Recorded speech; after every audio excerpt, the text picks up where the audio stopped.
Salamu alaikum. Amin nan ne. Ka fitowa. Yawwa lafiya. Ina dan shi ina dan matsewa ne na ji. Allah sai. An da zuwa lafiya lau. Ke ta fara gai.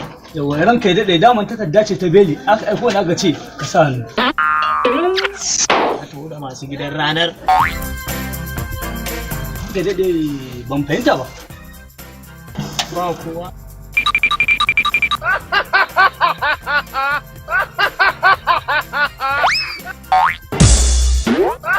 Kai haƙiƙa.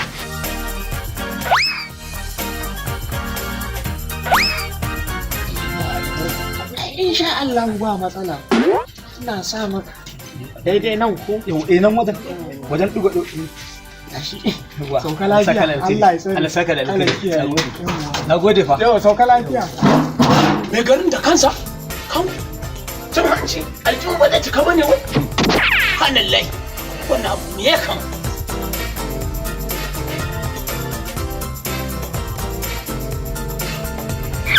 Kai, an gaya ma ta hanci da halawa.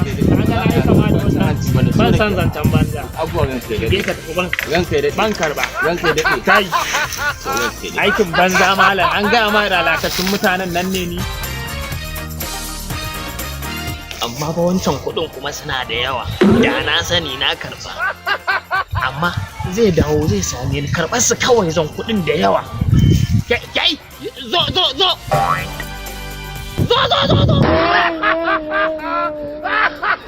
Kai na kake? Zo. So ranka ya daɗe. Na wannan.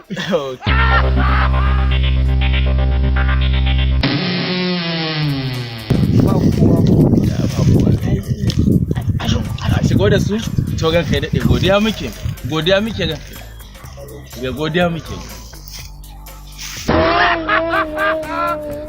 Wannan mutumin har yanzu bai daina karɓar cin hancin nan ba. Haka wannan mutumin Allah na asirinsa. In ba zai daina ba. Allah ya sa mutane su abin nan da sa. Sai in je gurin bayan can gun mai gashin karar can ko bice ba ma in ga dai kuɗaɗen nawa ne.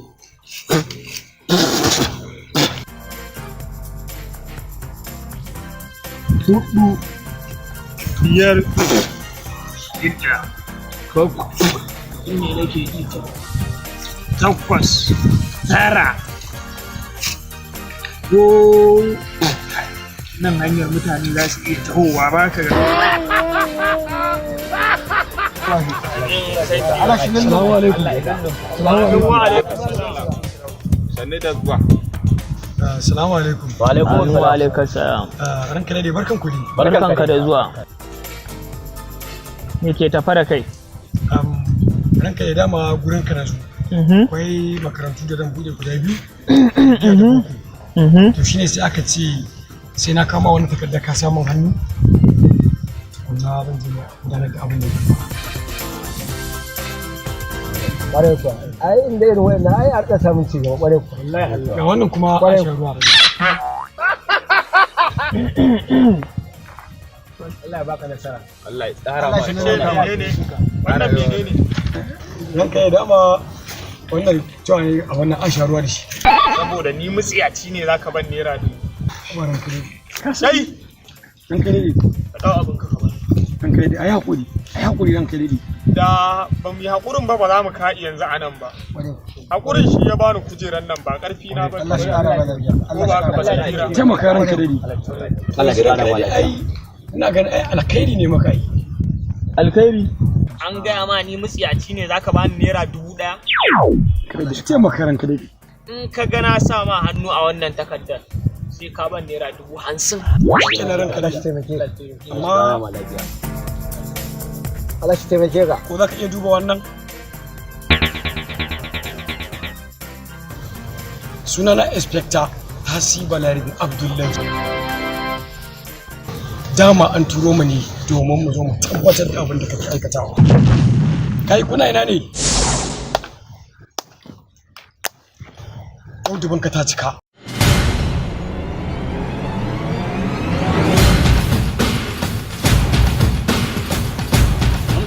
aradun Allah shi kadai ne ba shi mana adalci wallahi aradun Allah shi mu kai na shi kadai na shi shinye kudin wallahi aradun Allah shi kadai na shi wallahi shi kadai shi shinye wannan irin mulkin kai mugu na aradun Allah kamar shi gaba na gari ai Allah shine aradun Allah mugu na godiya muke mugu Allah ka canja mana na shi shinye kudin Allah ka canja mana Allah ka canja mana Allah ka canza mana aradun Allah kai ne ka koma gudana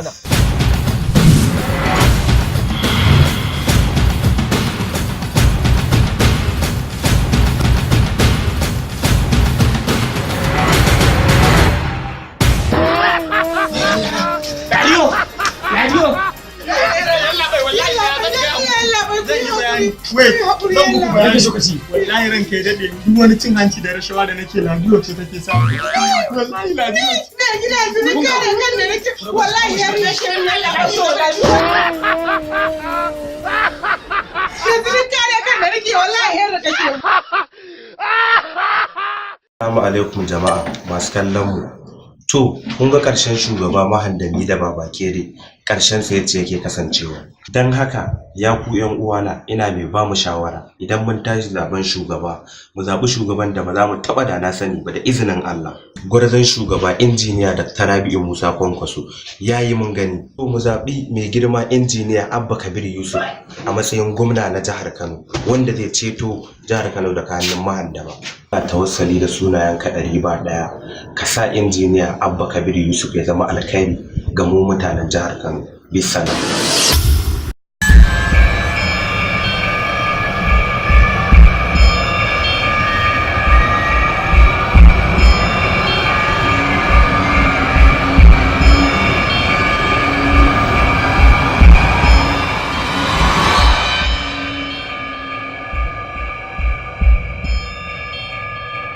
Za mu tattauna da magoya bayan mai girma Abba Kabir Yusuf na mai girma da injiniya Rabi'u Musa Kwankwaso, wanda ni Abubakar Salisu zan gabatar. Jama'a bismillah. Assalamu alaikum masu kallon sunana Tasi Balarabe Abdullahi wanda aka fi sani da Altasbi Injiniya. Assalamu alaikum masu kallon sunana Isa Shu'aib Muhammad wanda aka fi sani da Isa Men. Suna da gare ka Malam Tasi. Na'am. Ya ja ra'ayinka ga Abba Kabir Yusuf. Haka ne. To a gaskiya abubuwan da suka ja hankali na da mai girma Abba Kabir Yusuf suna da matuƙar yawa sosai. Domin kuwa shi cikakken mutum ne ga kyakkyawar mu'amala kuma mai imanin tausayin gaske. Malam Yusuf, na'am. Wani irin ci gaba kake ganin jihar Kano za ta samu idan jam'iyyar ta PDP ta kaɗa? Wato har Allah ya yarda idan har mai girma Abba Kabir Yusuf ya zama gwamna a jihar Kano, mutanen Kano za su fara cikin da suka daɗe ba su shi ba. Domin kuwa yana matuƙar son jihar Kano bunƙasa da aikace-aikace. A gurguje Malam Tasi, wani sako kake son ka isar? To, sako na shi ina ba wa ɗan uwana Kanawa shawara mu zaɓi wanda ba za mu taɓa da na sani ba. Sannan ina yi wa dukkan 'yan kwankwasiya fatan alkhairi. Malam Isa Men fa. Ni ma ne na kwankwasiya fatan alkhairi kuma shawara ta ga mai girma injiniya Abba Kabir Yusuf da ci gaba da biyayya ga injiniya da Rabi'u Musa Kwankwaso. Wannan ita ce ƙarshen tattaunawa da muka yi da magoya bayan mai girma Abba Kabir Yusuf na mai girma Dr. Injiniya Rabi'u Musa Kwankwaso. Assalamu alaikum masu kallon wannan tasha tamu Samarin Bana TV kai tsaye. Mun gode da wannan amsa gayyata tamu da kuka yi. Allah ya mai da ku gida lafiya. Amin.